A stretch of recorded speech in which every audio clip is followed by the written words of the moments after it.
साथियों, अस्सलाम वालेकुम। मैं सुधाकर कुमार आप लोगों को बहुत बहुत इस्तकबाल करता हूँ, स्वागत करता हूँ, हरवक्तम करता हूँ, वेलकम करता हूँ अपने ही YouTube channel Urdu classes by Sudhakar sir में।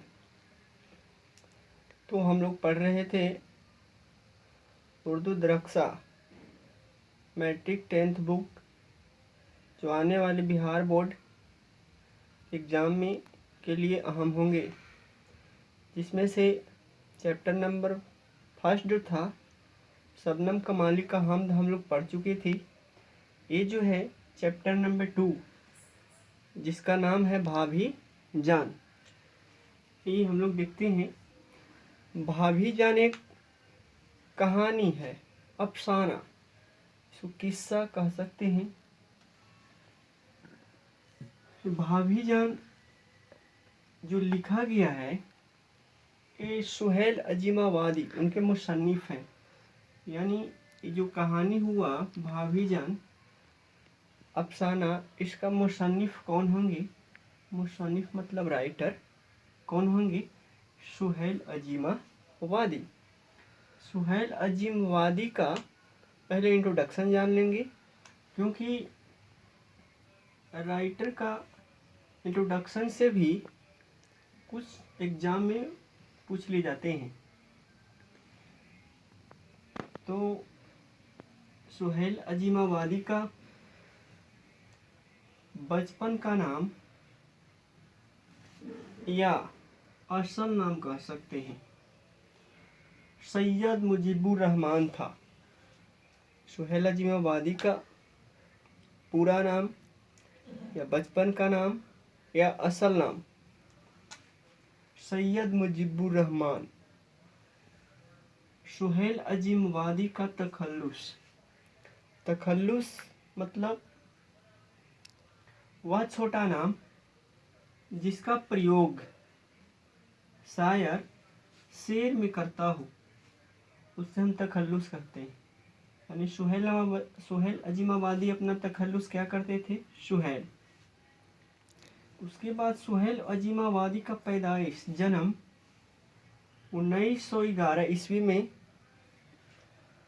पटना में शाहपुरा नामक गांव में हुआ था, जो बिहार सूबा यानी बिहार राज्य में पड़ता है। सुहेल अजीमावादी जो थे, इनका खानदान जमींदार खानदान से ताल्लुक़ रखते थे। जमींदार खानदान के रहने वाले थे और असल नाम या बचपन का नाम दोनों कह सकते हैं सैयद मुजीबुर रहमान। ये कह सकते हैं बेचारे बेनसीब थे, बदनसीब। 1 साल के ही थे कि इनका मम्मी वालदा का इंतकाल हो जाता है, इसलिए इनका परवरिश पोसल पालल गया कहाँ? ननिहाल में। परवरिश यानी देखभाल कहाँ किया गया था? इनका ननिहाल में। ये शुरू में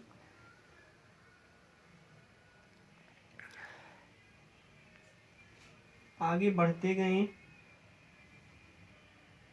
इनका जो इब्तदाई तालीम, शुरुआती जो इल्म था, मुअल्लिम नामक उस्ताद टीचर से ग्रहण किए थे।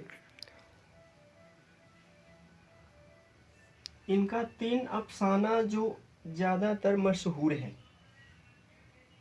3 अफसाना मजमुआ का मतलब ये कह सकते हैं भाभी जान जो है एक अफसाना मतलब एक कहानी है, और 1, 2, 3 यानी अनेक कहानी, अनेक अफसानाओं का समूह बनाकर एक बुक बना दिया जाता है, वो अफसाना मजमुआ कह सकते हैं। इस प्रकार इनके अफसाना मजमुआ कितने थे? 3 जो प्रमुख फेमस थे। पहला जो है 4 चेहरे इनका मशहूर अफसाना मजमुआ है। दूसरा है अलाव, अलावा भी सुहेल अजीमाबादी का ही क्या है अफसाना मजमुआ, और तीसरा है आदमी के रूप। इस प्रकार से ये तीनों अफसाना मजमुआ मशहूर फेमस था।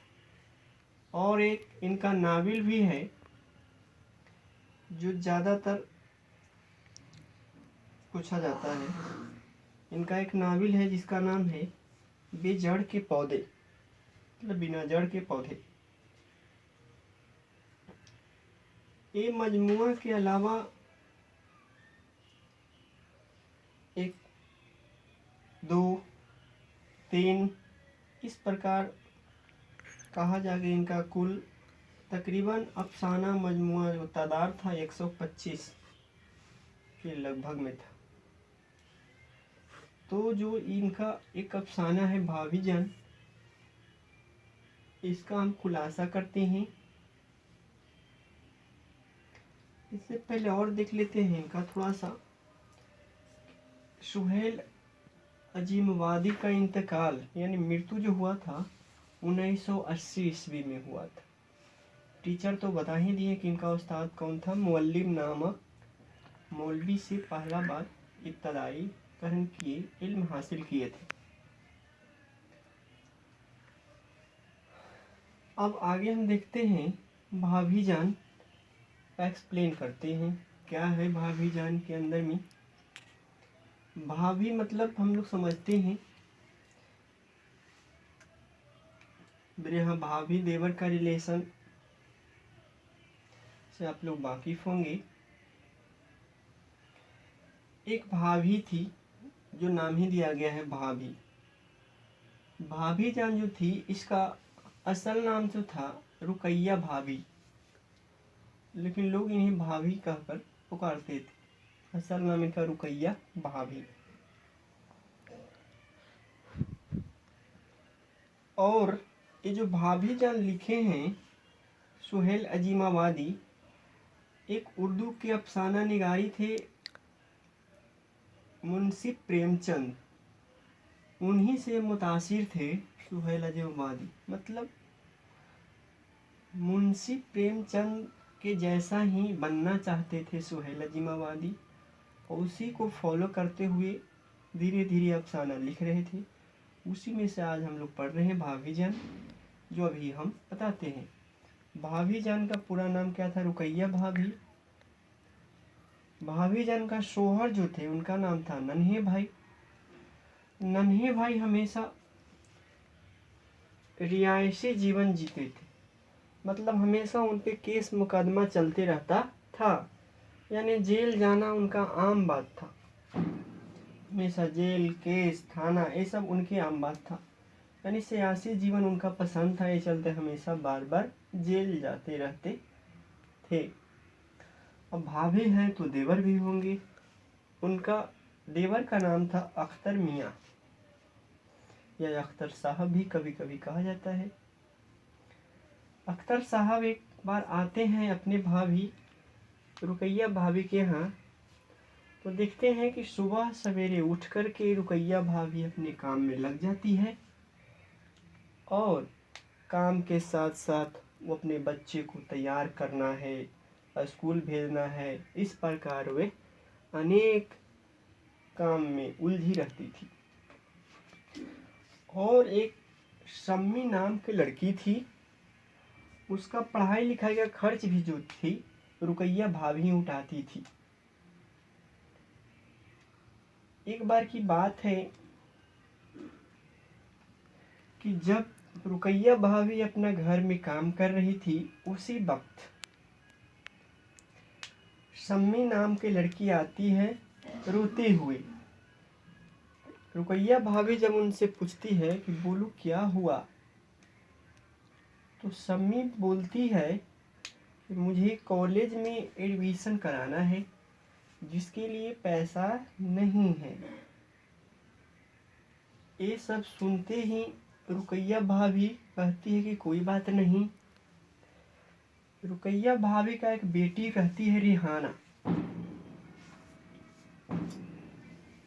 बेटी कौन सा रहती है? रिहाना।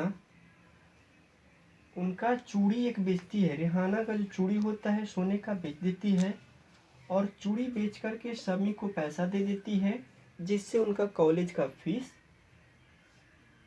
भरा जा सके। और यही होता है, रुकैया भाभी अपना बेटी रेहाना का चूड़ी को बेच करके और शम्मी के कॉलेज का पैसा भरती है। यानी देख लीजिए, उनका पूरा घर का कार्य भी देखना है, स्कूल में बच्चे लोगों को भेजना है, साथ साथ एक शम्मी नाम की लड़की का खर्च भी उठाना है। इतना सारे आज इनके ऊपर बोझ था, फिर भी कोई बात नहीं। इसके अलावा ये सब करने के बाद जब टाइम बचता था, बचे हुए टाइम में रुकैया भाभी ट्यूशन पढ़ाती थी, जिससे उनका 50 रुपया महीना मिलता था। और कभी कभी जब फ्री रहती थी तो खत भी लिखा करती थी। और ये खत से कभी कभी कहा जाता है कि जब बचे हुए टाइम में मोमबत्ती भी बनाया करती थी, ट्यूशन भी पढ़ाती थी और खत भी लिखा करती थी। अगर कहा जाए तो पूरा भाभी जान बुक के दृष्टि से बहुत बड़ी है, लेकिन जिस हिसाब से इम्तहान में पूछे जाते हैं उसको देखते हुए एग्ज़ाम पॉइंट ऑफ व्यू से तकरीबन सभी फैक्ट को हम यहाँ पर दिखाने का प्रयास किए हैं, क्योंकि पूरा स्टोरी को लाइन बाय लाइन दिखाया जाए तो तकरीबन 1 घंटा प्लस का वीडियो बन सकता है। तो फिर हम इसके बाद मिलते हैं नेक्स्ट वीडियो में।